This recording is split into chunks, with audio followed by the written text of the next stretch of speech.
नमस्ते। अच्छा, आज़ादी इसका मतलब क्या सिर्फ इतना है कि विदेशी शासन चला जाए, या फिर इसका कोई और ज़्यादा गहरा मतलब भी है?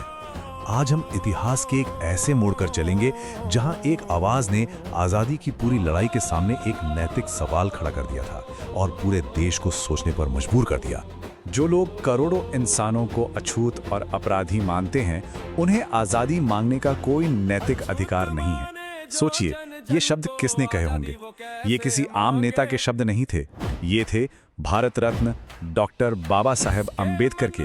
और इन शब्दों से वो आज़ादी की लड़ाई की आत्मा को झंझोड़ रहे थे, उसे उसकी नैतिक जिम्मेदारी याद दिला रहे थे। तो चलिए सीधे चलते हैं उस जगह और उस वक्त में जहां ये सवाल उठाया गया था। हम बात कर रहे हैं साल 1946 की और शहर था सोलापुर। एक ऐसा शहर जो बहुत जल्द एक बहुत बड़ी वैचारिक क्रांति का गवाह बनने वाला था। तारीख थी 14 जनवरी 1946, जब डॉक्टर बाबा साहेब अम्बेडकर सोलापुर पहुंचे तो भाई पूरे शहर ने उनका जबरदस्त स्वागत किया। नगर पालिका हो, डिस्ट्रिक्ट लोकल बोर्ड हो या बड़े बड़े शिक्षण संस्थान, सबके सब उन्हें सम्मानित करने के लिए आगे आए। माहौल एकदम जश्न का था। सब यही सोच रहे थे कि एक पारंपरिक धन्यवाद भाषण सुनने को मिलेगा, लेकिन उस दिन जो हुआ वो किसी ने सोचा भी नहीं था।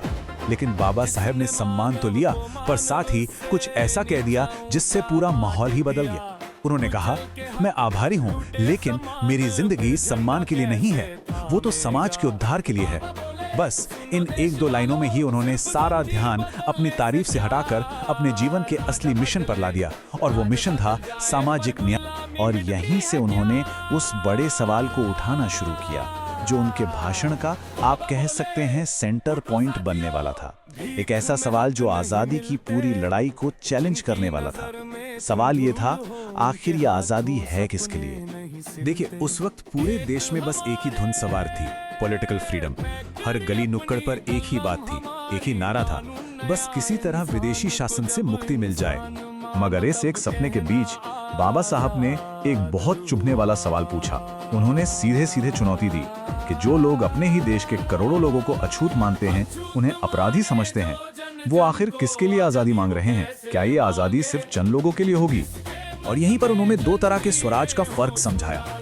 एक था पॉलिटिकल स्वराज, मतलब विदेशी राज से आज़ादी, लेकिन दूसरा और उनके हिसाब से कहीं ज्यादा जरूरी था सोशल स्वराज, यानी अपमान से, अज्ञानता से और भूख से आज़ादी।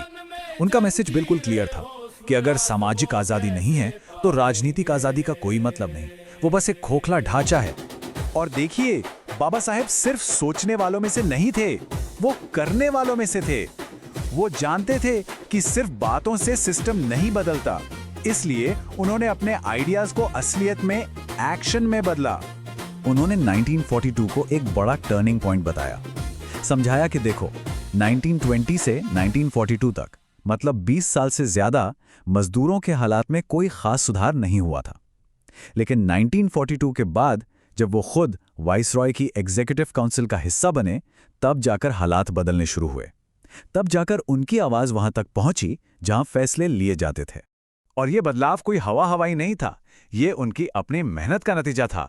उन्होंने खुद मजदूरों के हक के लिए कानून बनवाए, पार्लियामेंट में शोषितों के प्रतिनिधित्व के लिए लड़े, और आखिर में भारत के संविधान की बुनियाद में ही बराबरी के सिद्धांत को पक्का कर दिया। और जैसे उन्होंने उस दिन कहा भी था कि ये कोई अपनी तारीफ नहीं है, ये तो एक ऐतिहासिक तथ्य है। अपने भाषण में उन्होंने सीधे सीधे दलित समाज को एक मैसेज दिया, एक ऐसा मैसेज जो आज भी इतनी पीढ़ियों के बाद भी रास्ता दिखाता है। उन्होंने असली आज़ादी की परिभाषा ही बदल दी। उन्होंने सिखाया कि असली स्वराज पावर में आने से नहीं मिलता, असली स्वराज मिलता है सम्मान पाने से।